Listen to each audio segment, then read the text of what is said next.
Well, hey there, friend, and welcome back for another episode of the Your.Hair.Mentor podcast, where I'm your host and your hair mentor, Crystal Green. And I invite you to come take a listen to the top leaders and thinkers and experts and innovators in the beauty industry as they share their stories of triumph and struggles and success in creating their businesses behind the chair. I hope you enjoy these episodes just as much as I did recording them. See you on the inside, friend. Andy, I hear a little accent in your voice though that doesn't sound Floridian. Where are you from? I am born and raised in Atlanta, Georgia. So Okay. that's where my salon is. I have a 50-chair salon in Atlanta. 50? Yes. How does that even work? Oh my gosh, that's incredible. I still work at the chair. So I was at the chair yesterday. I Uh-huh. work about 2, sometimes 3 days a week at the chair. And we have a 50-chair salon in the heart of Buckhead, which is like the nucleus of the city of Atlanta. And we've been in that location for 43 years. My father actually was a world champion hairdresser, and he retired probably close to about 9 years ago. I bought the business from my dad quite some time back, probably, gosh, 15, 16 years ago. I work with my son and my husband, my daughter-in-law. So it's a major family affair. And I love what I do. It's really just, I love it. And then, of course, maybe you might not know this about me, but I also created a brand called Sunlights Pro, which is a lightening brand. And that just came out of necessity for my student. I also have an academy in Atlanta. So I have a continuing education academy. And, sort of the trifecta of what I do is, I'm an educator. I like to say I'm a mom first, because that's the most important Yes. aspect of what I do, obviously, and wife, and now grandmother. Got to get Mm-hmm. all in. And then, but the trifecta for me is educator, salon owner, and then a creator and founder of a brand. So who would have ever thought this little girl who barely got through high school, was dyslexic with a learning disability, never went to college, never went to beauty school? I literally just, here I am. It's just kind of, sometimes I even don't even believe it myself. Yeah. So But did you just learn to do hair as like under the mentorship of your dad then? yes, so in Oh. Georgia, you don't have to go to beauty school, so you can actually apprentice. So I apprenticed under my father and my uncle, who were both hairstylists, and I was lucky enough to travel all over the world. I had a small stint in Europe that I lived, and also all over the United States. I had all these amazing friends who my parents knew. My mother was a makeup artist, so Oh my gosh. so it's like, it's just a crazy story. So yeah, my dad, obviously world champion hairdresser, met my mother actually right here where I am right now in Florida. My mother was hitchhiking trying to get to the sock hop. Oh And my my dad gosh. picked her up, and 6 weeks later they were married, and they were married 54 years before she passed. But she was his model in competition work, and did her makeup. And then they lived in Dothan, Alabama for a little while, where my brother was born, and then moved to the big city of Atlanta to follow their dreams. And so she was the financee of the business, and my dad was the creative force. And they opened a 50-chair salon 43 years ago, which was totally unheard of. Oh my, that's wild. What an undertaking. Yes, it is. And so we still have stood this test of time, and still are known as one of the top leading salons, not only just in Atlanta, but also in the country. And education has always been the backbone of what made us great, I think, in the sense that we attracted the right type of staff members and folks, because we were always sort of a derivative of education. Mm-hmm. And so I started teaching classes over 25 years ago, and then that just continued to morph and morph and morph, and finally had to open a facility to do that. So travel almost every weekend, either at a distributor event or a show in a city near you. And I love Yeah. it. Absolutely love it. That's fantastic. So, I'm assuming the facility that you opened in Atlanta is separate than your salon space then, right? Right. It's actually my distribution center as well. So I distribute my product, all over the world. And so I have in the back side of the house, we have all the loading docks and the pallets full of stuff. And good gracious, lots and lots. I never knew I was going to be in the cardboard business. Because when you create a product, you got to buy a lot of cardboard to ship products. Yeah. Needless to say, I created this line and it just continued to morph. So the back side of the house is all of that. And it's where I also house our corporate offices. And then in the front side, I built it out kind of like a living room, to be honest. I love learning in different types of environments. Me Uh, too. I had to take away the sterile feel of learning in some type of, those restaurants that have no ceiling in them, that Hmm. always have terrible acoustics. I didn't want that. I felt like that industrial way of learning was not really my kind of wheelhouse. So I created literally a living room, and I have classes and courses all the time in continuing education in French cutting and balayage. So Wow. it's pretty fun. Yeah, it sounds like it. So, Candy, I'm curious when it came to creating your brand, Sunlights, Mhm. or I'd say your product, not your brand, right? Because you are the brand, really. What was like the inception of that? Like, what was the first thing that you created and why did you create it? Well, I've probably told the story 100,000 times, but if you're listening for the first time, I was a balayage artist before balayaging was cool. Oh yeah, by the way, for anyone that doesn't know this, Candy's handle on Instagram, isn't it the Balay Lama? Yeah, sort of like the So Dalai good. Lama and the I Balay. love it. Yes, sorry, continue. Well, anyway, so I was painting hair again before painting hair was cool. Everybody was pulling hair through a cap or foiling, and I had gone to Europe and I had learned, how to paint hair. And I came back and I started to try to bootleg it in my own academy. Kind of teaching people. That's what stylists do. We sort of morph into these versions of everything we're learning, and eventually the type of product that I was using dried up, meaning I couldn't find it anymore. It went out of business, quite Oh. frankly. And so I just kept having this idea, somebody needs to create a balayage lightener. This is something that is a niche that we do not have. I am from Georgia, and the natural resource in Georgia is red Georgia clay. So it came to me that Ah. if I put clay in lightener, maybe when I painted it on hair, they use it in cosmetics already, that when you painted it on hair, it would actually encapsulate the hair and lift the hair and not dust and be a big mess, which was balayage had a bad rap for that. Mm-hmm. So needless to say, I worked for 2 years in R&D, with a chemist to try to perfect a product that had clay in it or kaolite technology. And I was the OG, the first to ever come out with a balayage lightener to do just that. I had gone to some other folks that were some big manufacturers in the country and sort of asked for their help. And they just said, balayage is just like a little black dress. I mean, no, pardon me. They said, no, balayage is just like a trend. And I said, no, balayage is like a little black dress.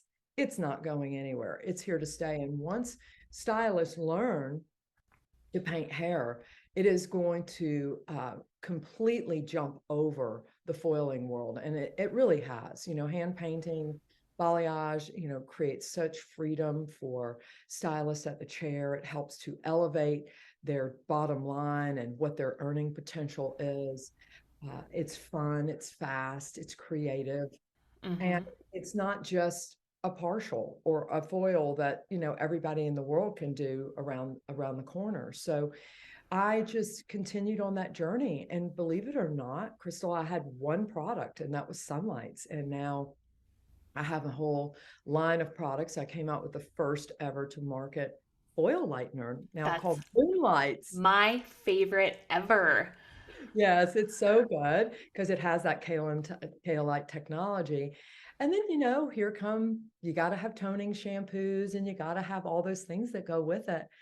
So really, it was the big fat no in my life that gave me the courage to stand up and knock the dust off, tie my bootstraps up and say, you know what, Candy, if you really believe in something, you can do this. It's not the end of it's, a no can sometimes mean not right now.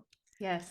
And for me, I just really took that no to heart, and it really put the competitive spirit in my soul and really made me say, hey, our stylist world needs this, and I'm going to go to bat for them. And that's really what I did.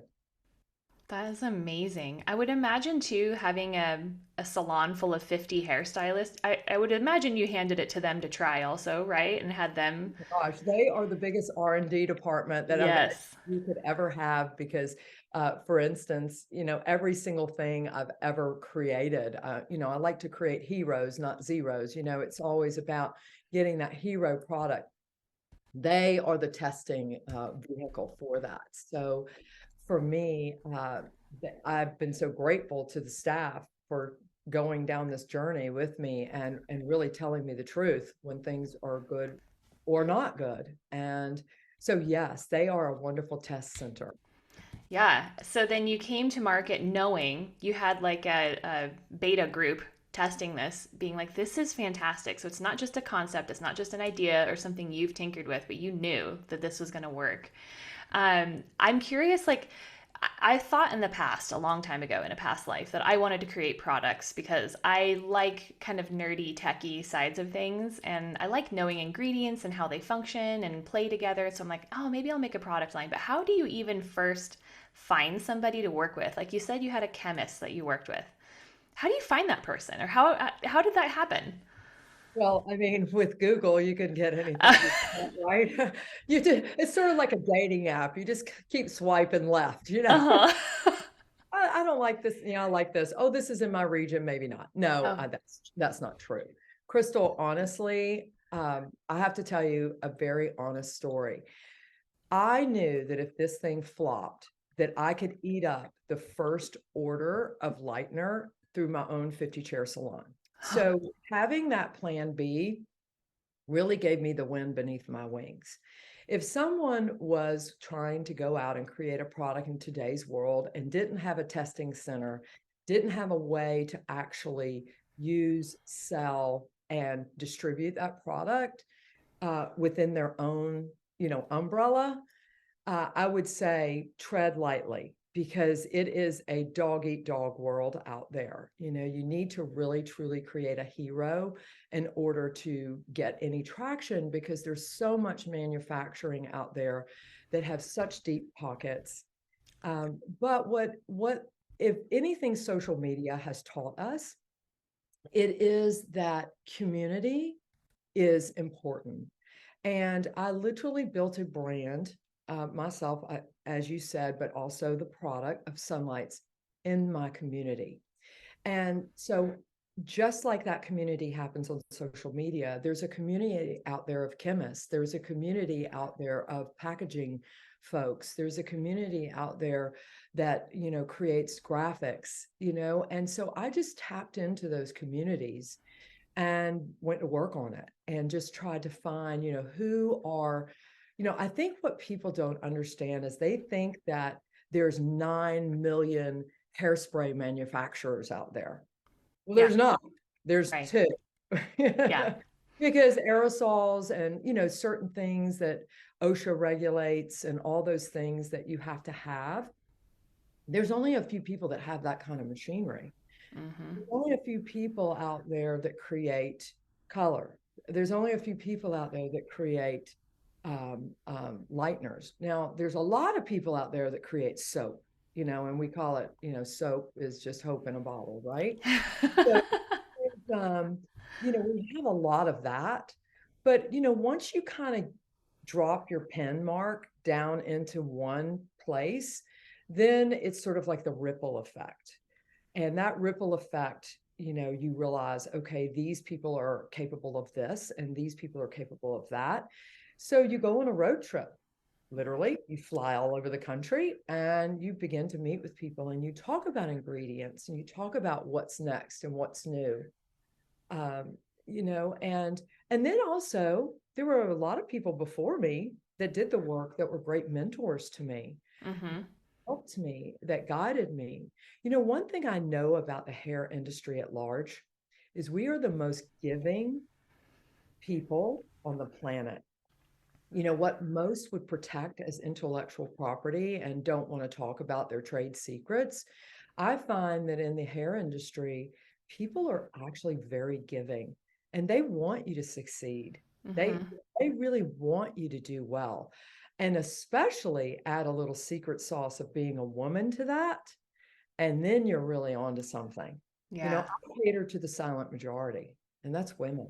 Yes. And because of that, women in this industry really relate to me because they want a girl in the boardroom.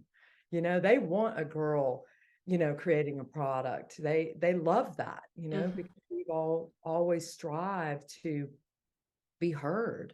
Right. And so with all of that, back to answering your question, it's just really getting in your community that continues to lead you in the right direction.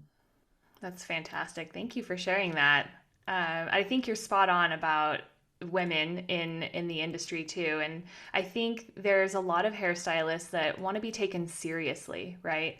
I think it's easy for other industries to look at hairstylists and think that's cute. You're cute. You're a hairstylist, and it's like, yeah, you just don't see the value yet. But then you get someone in there that's like a powerhouse of a woman who's creating brands, taking charge. And it's pretty hard to ignore that and say that you're not a serious businesswoman, you know?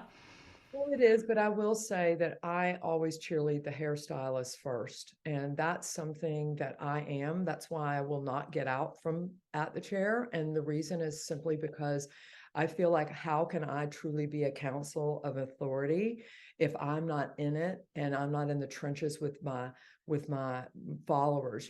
People always ask me, "Oh my gosh, Candy, you've been in this industry for 40 years, you've done this, you've done that, blah, blah, blah."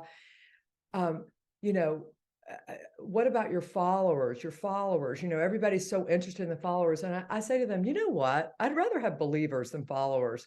Ooh, Believers buy, followers yes. just are, thief by comparison, right? Ooh, They just literally, they just literally look at the FOMO and they think their lives are so perfect. And oh my gosh, look at them, look at them.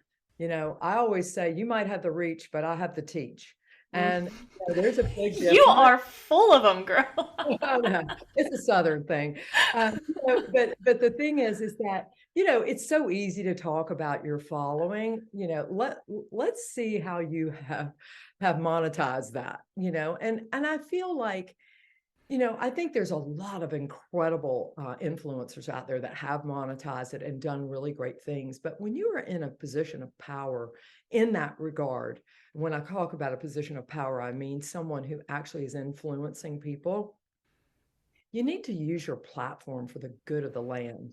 You need to really use your platform not to just try to celebrate what is weird, wacky, and wild and crazy, and you know, because the next generation depends on you, Hmm. and we have to be the forefathers of the groundwork that has been laid by our forefathers. I mean, I go into beauty schools all the time teaching people and ask, drop a few names of some incredible forefathers, and they don't even know who they are. And I'm like, Yeah. you've got to get your head out of this phone and you've Yes. got to really realize, what it took to build this industry and to do this, because there are some incredible people you need to be studying Yes. that are no longer with us. And I hope to be that person in a way, that long after I'm gone, I've left this industry better than I found it.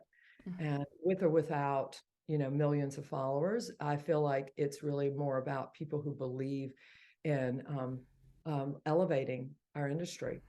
Yeah, absolutely. Just like we talked about prior to the podcast here, is like, everything that we do should be to pay it forward and help the industry become something better than it was when you started. So that's fantastic. So, Candy, I'm curious when you travel and you do these educational classes. For one, I'm curious, like, what's your ideal class size? And are you teaching people on models and mannequin heads? Like, is it hands on work? Are you doing mostly demo classes? I'm curious what that looks like for you. Well, actually, I have three different types of classes. I have a class where I would do like on a main stage. It could be in front of thousands. Then I'll have a class that I will do, which is we call just a look and learn, where it might be, 300 or 400 people in a ballroom size type of thing, where it's just a look and learn. My favorite or my happy place are my hands-on classes, where they actually do in my academy in Atlanta. They do hands-on on live models. So the student actually comes and not only learns the curriculum, but then practices that curriculum or those new skills on live models. So for me, there's all different types. So if I'm traveling on the road, it's obviously not it's prohibited that I could have live models for all of my students. Yeah. But we work on, live models, mannequin heads, what have you, and we'll typically do a couple of hours of the morning working stage work and teaching the curriculum, and in the afternoon I get in the trenches with them. So I can teach up to about 80 hands-on, Wow. which is great. Kind of got it down to a fine science. It's an interesting story, Crystal. So when I began to create this brand, I realized that I was going to need people to educate on my behalf. So how do you scale you? That's the question. Mm-hmm. There's only one Crystal, there's only one Candy. Candy can't be everywhere, every time, at everything. Mm-hmm. And so through my community, as I continue to talk about, I found people who were really, they were just kind of warriors of my brand. They really loved my brand. They were tagging my brand. So I created a thing called Train the Trainer, where they sent in a video, and I vetted educators all over the country. And I would create these Train the Trainers where they would come to me and I would teach them how I would teach, my curriculum. And so currently right now we have about probably close to 65, 70 educators across the country. So if I go into a region, I will call a lot of those people to come for backup support, but they also teach and rattle the pots and pans in their communities as well. So, they're always, teaching small classes, teaching in beauty schools, teaching distributor events at all the places you can't be. So you have to learn to scale your brand through education, because I like to think of myself as an education company that created a product. Although my mindset is changing now that I've scaled, and definitely a product that has a incredible education. But that was really my legacy, was being an educator first. Mm-hmm. And so I had to teach other people to become great educators so that I could be in all those places, but not necessarily be in all those places. Right. And it worked out great, because the differentiator for me was, unlike a manufacturer, and you had mentioned earlier that you had aligned with some manufacturers in your career. The business model of manufacturing is basically you create a product, you go find an educator, you pay an educator to teach on behalf of that product, right? And that educator has a day rate, let's call it, right? Yes. Well, for me, I said, this is not going to work, because there's no skin in the game. Because if Crystal shows up to a ballroom and there's only 10 people in the audience, she doesn't care, because she's getting her day rate. And she doesn't care if the audience is full, because she really is already getting paid. Yes. So I created a sense of entrepreneurship for all of these believers to become their own bosses, and to actually get out and go teach classes and make their own dollar, sell their own tickets. And the sky was the limit. There were educators who could have 40 people in class and kick back an incredible, revenue stream for that day. And then there were those who only wanted to maybe do private lessons at a higher ticket price. And I get nothing for it. So I don't get a kickback from my educators. I just support them with product. I support them with graphics and things of that nature. I cheerlead them from afar. And that's what really created the heart and soul of this brand, because people will go to bat for me. People will take that bullet because they too don't want to fail, because they too are now creating their own brands under my brand. And so it was just a win-win, because now people want to be a part of that. And I've enjoyed watching them grow and glow. And, it's so fun as their Balay Mama, I call myself, just really watch them create these sub-brands under a brand, which is Yeah. ultimately where our industry has gone. I mean, it's so fragmented now, isn't it? Absolutely. Oh, 100%. Yeah, so we have such a fragmented industry. We've got blow dry bars, we've got men's grooming bars, we've got lash lounges, we've got, suite rental, we've got commission salon, we've got so many different aspects that it seemed to make a lot of sense to also create a teaching aspect that was also in on that same vein.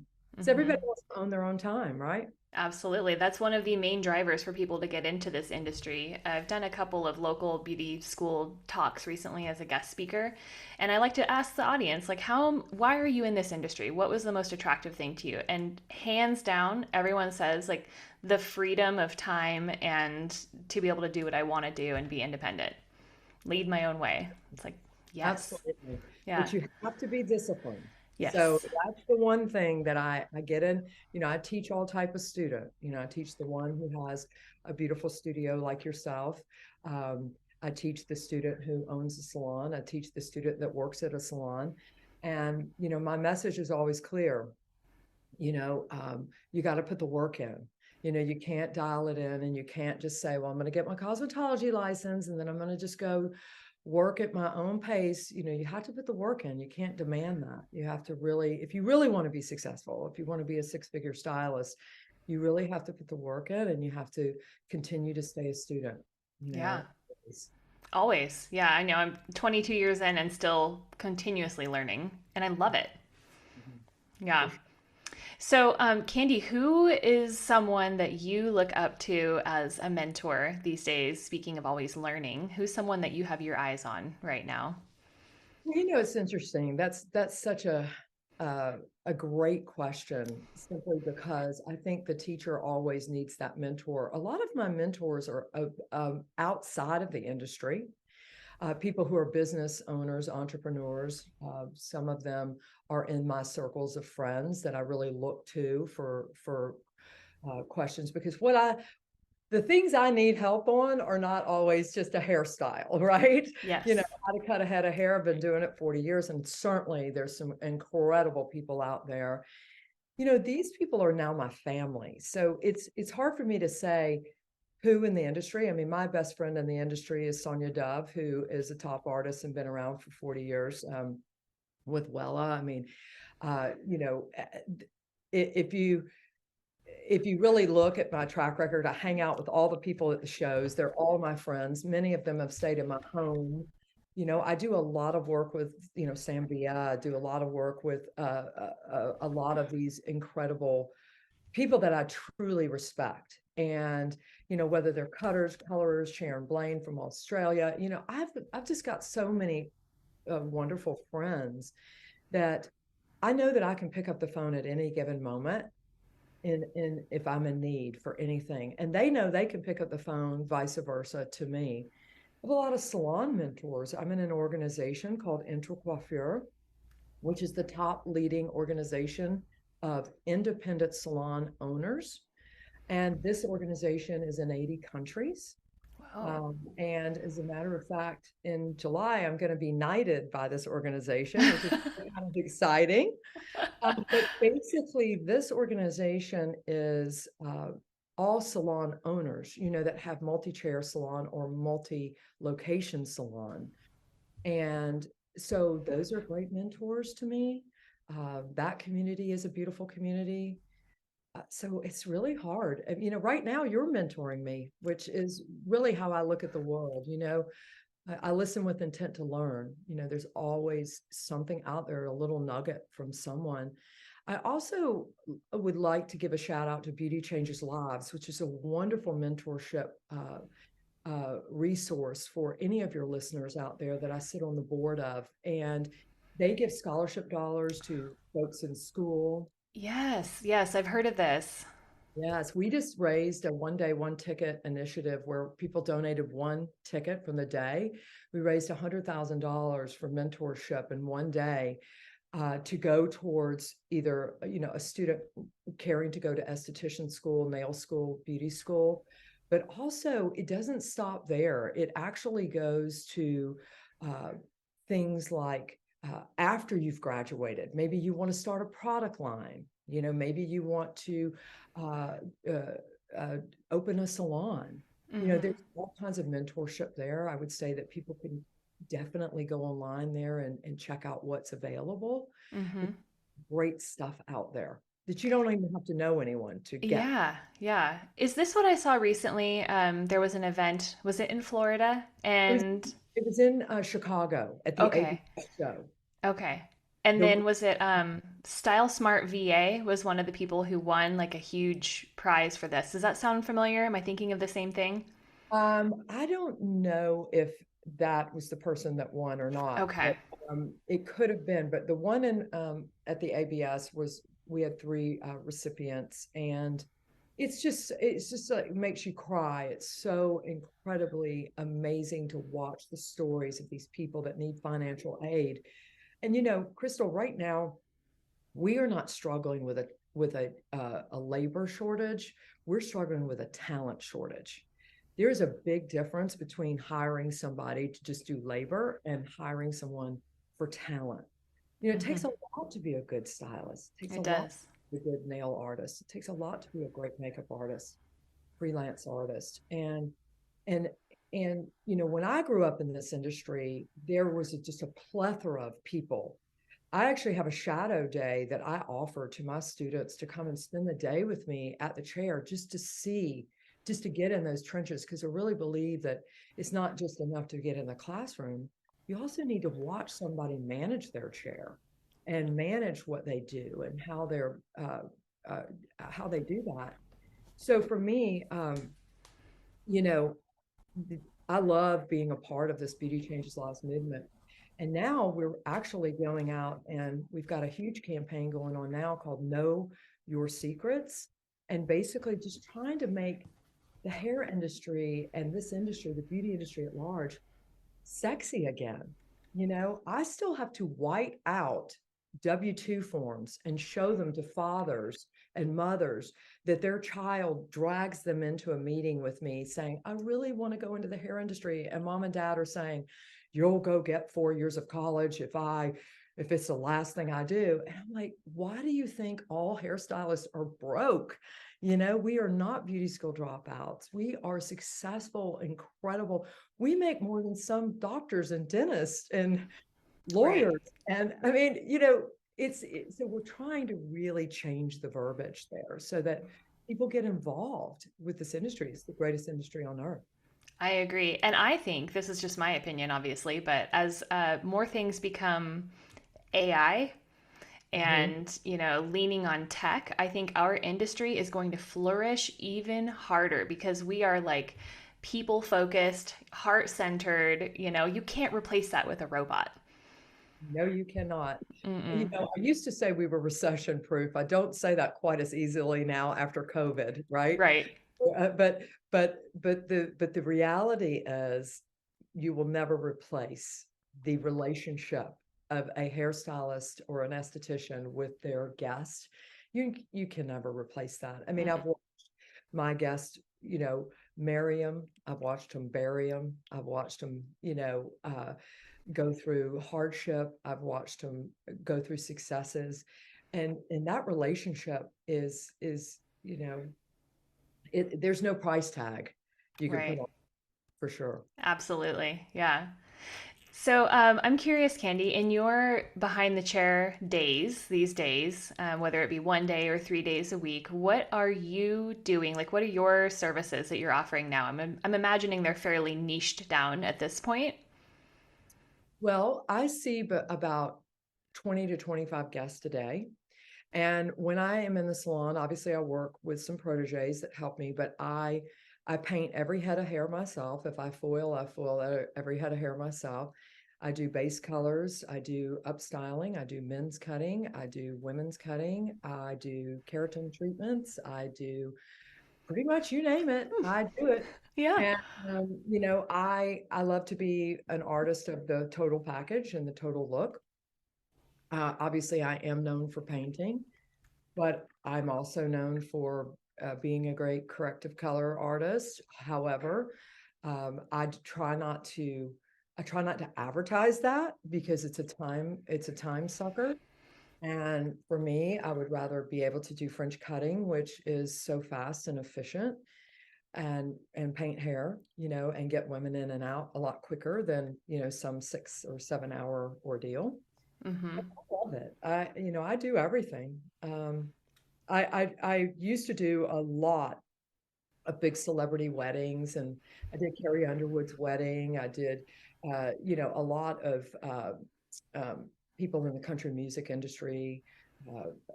Worked on shows like Say Yes to the Dress with Miranda Lambert and some of these folks that it was really fun, you know, that. Mm-hmm. And, you know, I say to everybody, you know, we all aspire to be this celebrity stylist, but let me just tell you this, it's totally overrated. Yeah.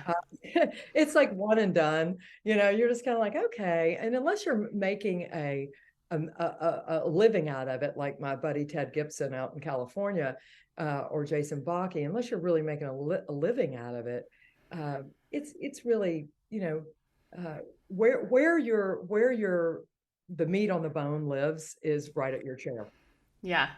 And I just would encourage everybody, you know, great if you want to do those types of things, but just be careful what you wish for, because Mm-hmm. underpaid and underappreciated a lot, you know. Yeah. So, but for me, I just love doing pretty much everything at the chair.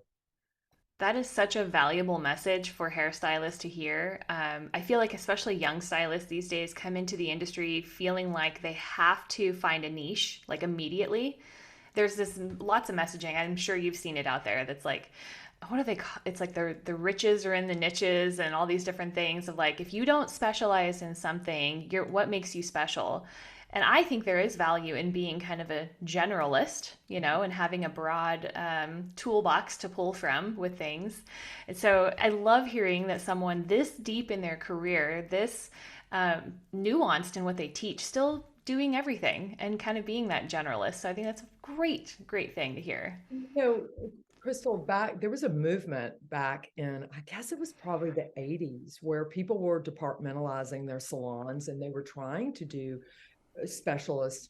And now there's a movement to get away from that. I used to teach in a salon out in Seattle for years, that had 1,200 hairstylists, and they were all generalists. I mean, pardon me, departmentalized. And now they're morphing into being the total connector of that beauty authority for their guest. And people are seeing that.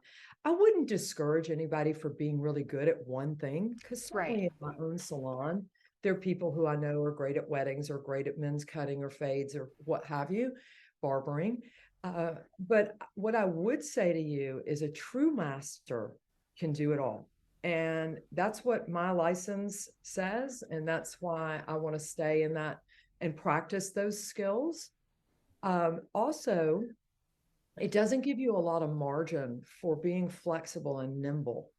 I open my book only about every 8 weeks at a time. It's almost like concert tickets, you know. Is the book open yet? Is her book open yet? You know, like I want to create energy at my chair because I want to command and control who gets to sit in it. You know, I tell my students all the time, you know, when you ride on a plane, you have a first class seat, you have a comfort plus seat, you have a comfort seat, and then you have the main cabin. These stylists that sell their first class seat, which is their best appointment of the day, out 12 months in advance, don't have a really good business mindset. And what I mean by that is you have to be really nimble with your business and know how to control who is going to pay the best price for what you do and how you do what you do, just like a first class seat. And why would you want to give your 5 o'clock or 4 o'clock at the end of the day to a man? No offense, guys out there, but you get women anywhere, right? But that needs to go to that mom or that businesswoman or that person who's going to buy products, who's going to get highlights, who's going to get multiple services. And so for me, I try to teach people to be a little less like when a student comes up to me and they're like, I'm booked out for the year. And I go, no, because the lady you booked in January is going to be mad if you go up on your price for her September appointment. Yes. So you've got to be careful about that. And, there's two things that are really hot buttons right now. Number one, self-care, right? We all are into self-care, time, keeping our time. And number two is pricing, value, and so how I want to teach this industry to add value is to obviously be good at what you do, work on your skill, train your booty off, Yeah. then create such an energy of need that people will do whatever it takes to get into your seat, like at your restaurant or on your plane. And we have not done a good job of that. Hairstylist, unfortunately, or as it turns out, we are yes people. We're yes, sure, no problem, sure. I'm trying to say that the value of no is good. You need to learn how to use it to your advantage, not in a bitchy situation, Right. but you need to control what you do at your chair so that you can have the best possible result and sell it to the people who are willing to pay for it, and not sell your soul to the devil and have a ball and chain on your chair and let your people dictate your pricing and your value. And so we've not done a good job of that. And that falls on all of us. And I think it's because it's really funny. Artists are so sometimes not very confident, are we? Yeah. Right? Yep. Like we lack confidence. Here we can go out and be an entrepreneur and open our own little studio or our own chair, but yet we lack confidence. Yep. And so I say to them, get confident and get good enough to invest in the people who are going to be your believers. They'll get the word out. And I don't say this meanly, but to sort of fire that bottom echelon of folks that are causing you that challenge and that problem and that headache and causing you not want to, people get stale and stagnant because they're just so tired of being just the server. I feel like they can be this artist, right? So I want to attract new guests to my chair, no matter if I'm 40 years into this. I don't want to just play the same old music. Right. The same Right. old song. I think. So, go ahead. Oh, I was gonna say one of the most exciting parts of our industry and our business is that altruistic need to make people feel good, right? And so when you have a new guest and a new person to serve, you don't know what they need yet. So it's like this, fun adventure you get to go on to make them feel good. And I can that's so fun and amazing. And I love that you're still seeking that out with new people too. I think it is great. And I think, like I said, we have to be smarter business people, whether you're running one chair, it does not matter, or you're running 50. You have to think, yes, you're creative, but you also got to get your left brain and your right brain together. And you do need to create a story. Everybody has a brand. Everyone has a brand. What is your story? What do you want to be known for out there? Are you a great cook? Do you love to garden? Is exercise your pastime? Is your church family important? Are you a volunteer? All those things are your story. And if you learn how to scale and leverage your story, then you can pretty much command whatever it is that you want to do. I would say to anyone on their own that, quit dumbing yourself down, quit taking it for whatever you get, and accepting that, and really actually just get out there and elevate this industry, show people that hairdressers are essential. We learned that, right? For Yes, sure. absolutely. Yeah, we did learn that first and foremost in the pandemic. That was to me the biggest takeaway, right? Is like, who was I just mentioned this on another podcast and I still didn't double check this. There was a politician in like California that had, kept the salons closed, and then she got caught on like some security camera in a salon that was like closed by her doing, but she's like, I still need to get my hair done. Pelosi. Yeah, it was this People love total like, that. oh. Yeah. I mean, that was honestly kind of a good moment for us in our industry because it showed, I think, how important and valuable that we are and can be. So yes, no, we are a powerful industry and have the ability to change people's lives in many ways. Yes. And I think also what is wonderful too is a lot of folks have, ebbs and flows in their book, or they're not building these strong clienteles. I get a lot of that. Candy, how do I build a stronger clientele? And I tell them all the time, you're charging too little. And I mean that because if you're not of great value, it's really interesting to me. You can never, ever estimate the purchasing power of someone, right? So I'll Yes. get a teacher in my chair. Well, she's got a Louis Vuitton bag. She's bought a Gucci purse. It's not my decision to make that decision on her purchasing power. We analyze the world in that way, and we say, oh, well, she's a teacher, or someone sits in our chair and says, oh, I'm going on vacation, I'm so excited, but oh, I'm going to be off of work, and I don't know, I'm going to be out of money. And no, no, no, no, no. You still need your hair done, sister. And I'm not discounting and Grouponing and couponing your price because of that, and so for me, I think that sometimes we will buy things that are more expensive because that we want to be that, right? We have an inner celebrity. All of us do. Yeah. We have so.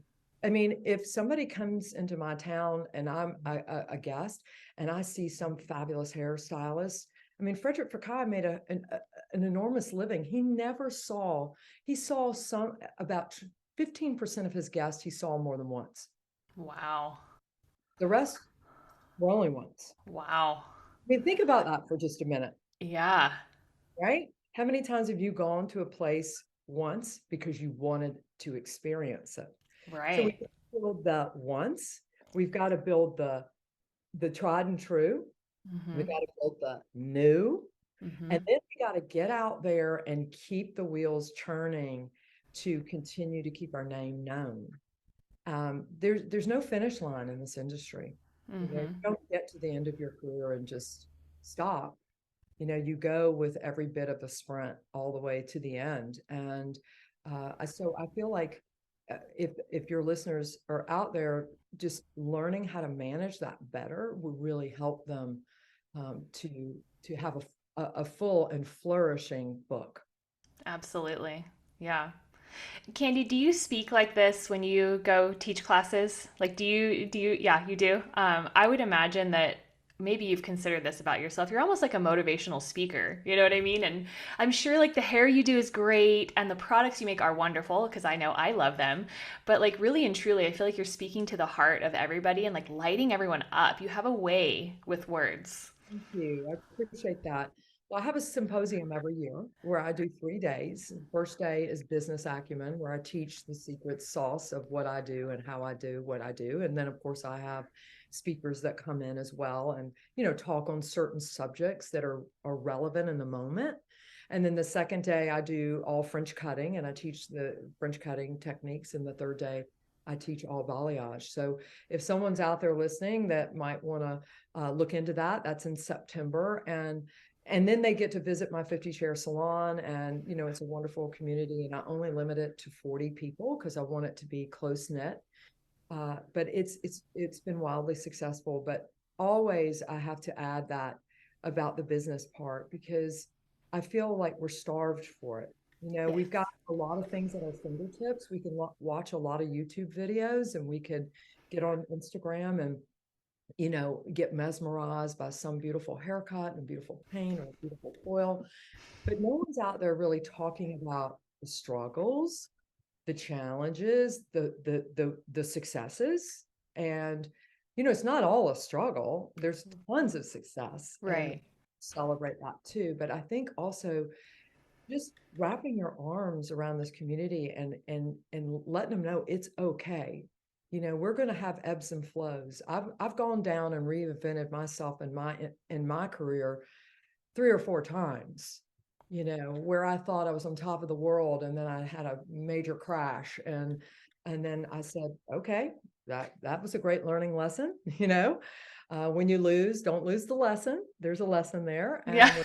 and ways, and here we go again. Because we do have that 5 to 7 year itch in our industry.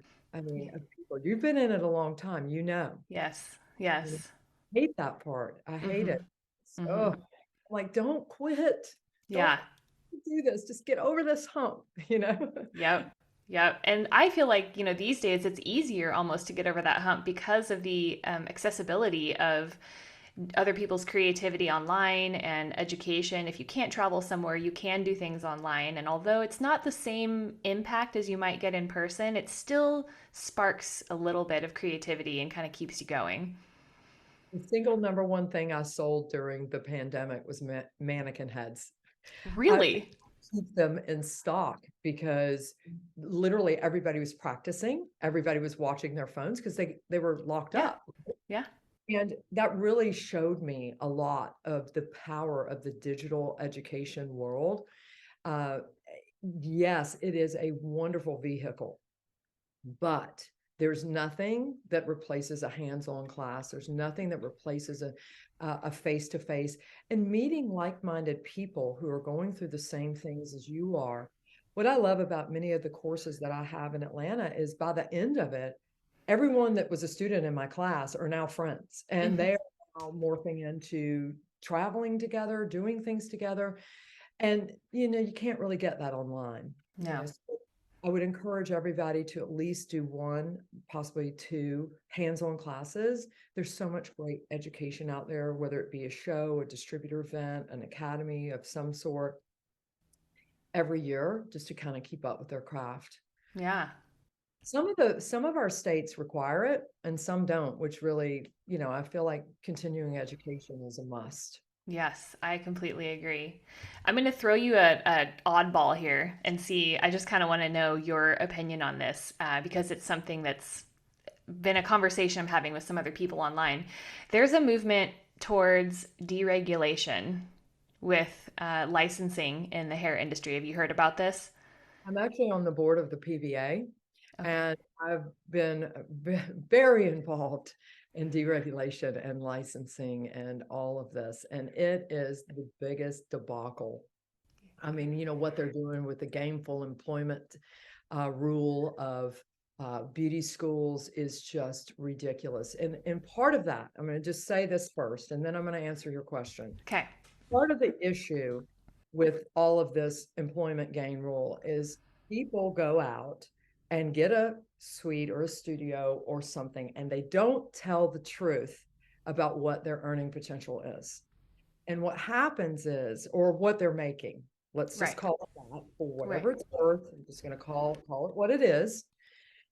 And so therefore, our government feels like, well, hairstylists, they don't deserve all of this funding because they're only making, $22,000 a year at what they're doing.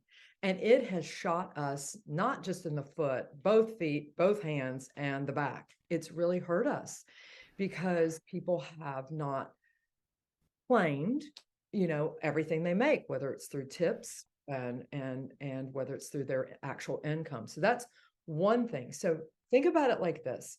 It's a ripple effect. Mm-hmm. When schools can't enroll students that can get funding and financial aid, then what does that mean to our industry? It means that the flower is not being watered, and we are not going to have a whole field full of poppies at the end because kids can't afford to go to school. That's why so much of these new scholarships are out there. Gotcha. That would be the first part of this cog in our wheel, I would say, that we've got to really start reporting what we're making, doing the right thing, running an ethical business, not slipping out the back jack, and really knowing that one day Social Security is going to come up and you're not going to make anything if you're not smart and knowing what you're doing. So that would be my first riff. The second thing about deregulation is, I never went to beauty school, as I said in the earlier part of your podcast, but I took the state board of cosmetology exam and did my hours and went through all of that. Mm-hmm. And it is just the thought of taking away a license of someone who is working with chemicals that could get in an eye. I'm a manufacturer now, so I know about lawsuits, Yes. But the thoughts about chemicals, the thoughts about scissors, the thoughts about things that can happen. I feel that people should be licensed. And I feel that if an EMS is licensed to save your life in an ambulance, that we are saving lives in a different type of way. And I mean that very honorably. I feel like women need us as a means, as much as they need their doctors and their therapists. Yes. We have to keep this. We have got to get this right. And we have got to figure this out. It infuriates me when I have a stylist that moves from New York City to Atlanta, Georgia, and then wants to come work for me. And they have to go sit for the State Board of Exam of Cosmetology again, because my hours are different than their hours. Their licensing doesn't have reciprocity in my town. It is just a mess. It is. We've got to try. And we've got some really smart people out there, working this lobby, and the PBA has done an incredible job, trying to lobby for this and really working hard to get this streamlined.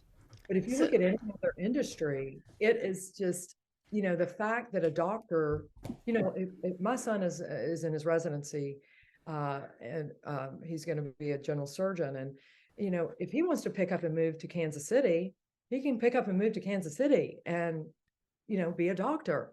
We've got to get this right. And so for those who want to do away with licensing, I am not in that camp. I think that there should be education backing something, because it dumbs our industry down. And as I said throughout this entire podcast, is that everything about what we do, we need to add value.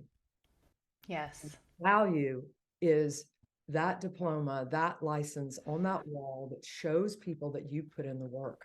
Mm-hmm. And so that's how I feel about it, ultimately. Right. And so then what do you see being like the ultimate goal with this? Is that there's like one maybe national license for everybody? I think there's two ways to look at it. I know that, for instance, in Georgia, there's three different tiers of licensing, whether you are a master cosmetologist, whether you get a barbering license, or whether you just get a hairstylist license. Really? That's news to me. Really like for everybody to get a master license. If you decide to barber and fragment out of that, great. If you decide to, I mean, when you think about it, let's talk about it like this. If I was a dress designer, right, which is ultimately what a hairstylist is doing, designing a dress to fit you, I would know about shoes. I would know about fabrics. I might not be the person selling the fabric or making the shoes, but I would know about every aspect of what we do. Jewelry design. I mean, designers all work that's why they call them fashion houses, so they all work in collaboration to create an end result. So for me, I feel like we should have a seamless standard that everyone should reach. Now, what is that standard? That is a topic of discussion. Yes. Do we need to do finger waves and skip curls and pin curls? And, I'm not sure. I mean, some things that are in cosmetology right now, I scratch my head on. Mm-hmm. I think we should have a standard that everyone should reach. And I think that standard, what does that come in? How many shapes, forms, and sizes of hours does that come in? So I would say barbering should have a certain level of hours. I would think color theory should have a certain amount. I think cutting should have a certain amount. I think skin should have a certain, or chemistry should have a Mm-hmm. so yeah, I guess, all in all, I would say that it would be great for everybody to have that standard. Mm-hmm. But the argument is, what is that? Yes. You know, Yes. It is the argument, right? Yeah. But I know all of us that are in the career want that. I think all of us that have put in the time and tried to be successful and have elevated ourselves want that. Like we want the industry to get better, right? And so I don't know. I agree with you. I think that there should be standards for things, just like in any other industry. There's standards for services, there's standard protocols for things, there's standard education levels for things, and then we're just like the Wild West. I know it, but we have to stop that Yeah. that persona. Even in my own salon, I have tests and standards for everything. People test out on everything from customer service to scripts to how to deal with an upset guest. I mean, you can't, that's called quality control. I mean, Yes. I walk into Target or someplace and you see those huddles, they're having their little huddles. That's quality control. You have to be able to have those standards and reach those goals. And people who are just kind of flailing through, I got news for you. It's, be careful, because the sustainability of that you're not going to be 40 years still on top of your game. You're just Right. going to peak and then you sort of go down. And I want people to be 40 years and as excited and passionate about their craft as I am. Right. I want us to just get tired of it. Yeah, absolutely. Absolutely.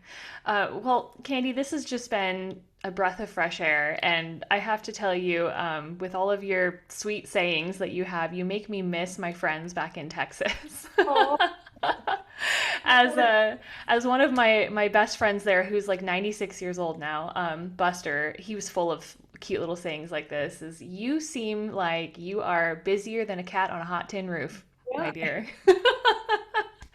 And I just love hearing about everything that you're doing, because you seem to just have kind of like a little hand in everything in a good way here.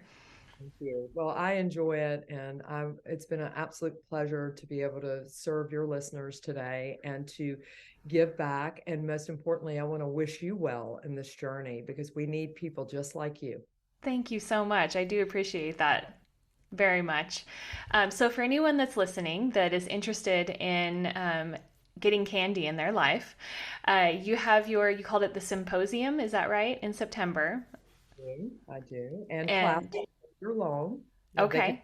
go to sunlightspro.com and look it all up, or jump on to Sunlights Pro Instagram or at the Balay Lama, as you mentioned. That would be Mm-hmm. and Wonderful. journey with me. Yes, yes. I will make sure to link the symposium in the show notes here for anyone that's interested. And I'm going to let you get on with your fun in the sun today. So I know you're itching to get that off and go get out in your swimsuit. Yes, absolutely. Thank you so much, Crystal, and have a wonderful, great weekend, and be kind. Thank you. You too. Bye, Candy. Bye bye. All right, friend. Well, that's a wrap for this episode of the Your Hair Mentor podcast. It has been my pleasure to be here as your host. Again, my name is Crystal Green. And until next time, my friend, as I always love to say, have a wonderful hair day, and I'll see you then. Okay, bye.